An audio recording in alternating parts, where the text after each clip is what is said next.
No use pretending that she was going to look at the packet of submissions that had arrived from Portland last week and was collecting dust on her desk.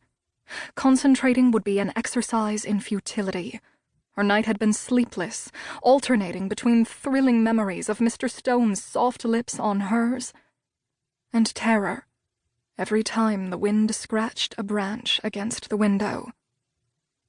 But the longer she sat lost in her thoughts, the closer the walls pushed in around her, and the tighter her chest squeezed.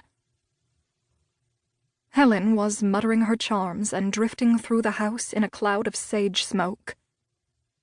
"I have to go out," she said abruptly, cutting Helen off in the middle of a spell. "Go out?" The sage dropped to Helen's side. She looked aghast at the suggestion. "Sophie, you can't even think of going out. I can make the house safe again, but it will take time. As for a protection charm, I still need clove and—" Sophronia stopped her with an impatient flutter of her hand. She was so tired of magic that served no purpose other than giving Helen a sense of importance.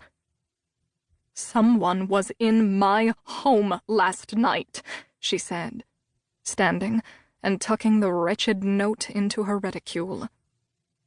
"I have to let the constable know." This was partly true. She had every intention of notifying the constable, but she also knew that it was unlikely he would do anything to help her. He certainly hadn't been concerned enough to protect her when the town turned against her after Nathaniel's death. No, her real reason was much less altruistic. She wanted to see Mr. Stone again. He had confided in her about his past, shown himself to be trustworthy, and now it was her turn to do the same. Gabriel stood in the damp hall of the old courthouse that served as both town hall and jailhouse, waiting for the constable who he had been assured would be back from a late lunch any moment. After he had read Tom's letter last night, he'd gone into the sitting room and found another letter waiting for him on the mantel. This one had been decidedly less friendly than Tom's. It hadn't been signed, but Gabriel didn't need a signature to know who it was from. Eventually, the constable came bustling in the door, his complexion florid, crumbs from lunch still dusting his lips. "Mr. Stone, good to see you again." He stuck out a clammy hand that lay limp in Gabriel's when they shook. "I heard you were looking for me. How may I be of service?" Gabriel considered the man, who had not seen fit to investigate anything that had occurred in the town up until this point. "I've received a threatening letter." The constable's brows furrowed as Gabriel handed him the note. I see. And when did you receive this?" "Last night. It was on my mantel when I came home." The constable's lips moved as he read the letter to himself. Looking up, he gave Gabriel a not very subtle up-and-down assessment. "You'll excuse my saying so, Mr. Stone, but you're a sizable man, and I hardly think there is anyone in Pale Harbor who would be fool enough to cross you.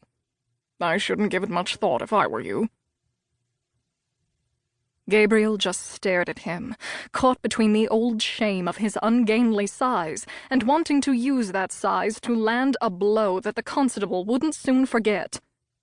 But he was spared the need to decide when the door pushed open and Mrs. Carver stepped inside.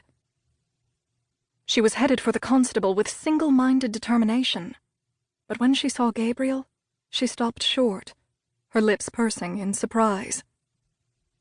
"Mr. Stone," she said, her expression softening and sending warmth flooding through his body. Constable Morris gave her a curt nod of his head. "Mrs. Carver, to what do I owe the pleasure?" His tone indicated that he considered her visit anything but. "I don't suppose you've received a mysterious letter as well?" He gave Gabriel a wink, as if it were all part of some joke that they were both in on. Mrs. Carver looked between him and Gabriel, her face registering surprise. "Yes," she said, producing a piece of paper from her reticule.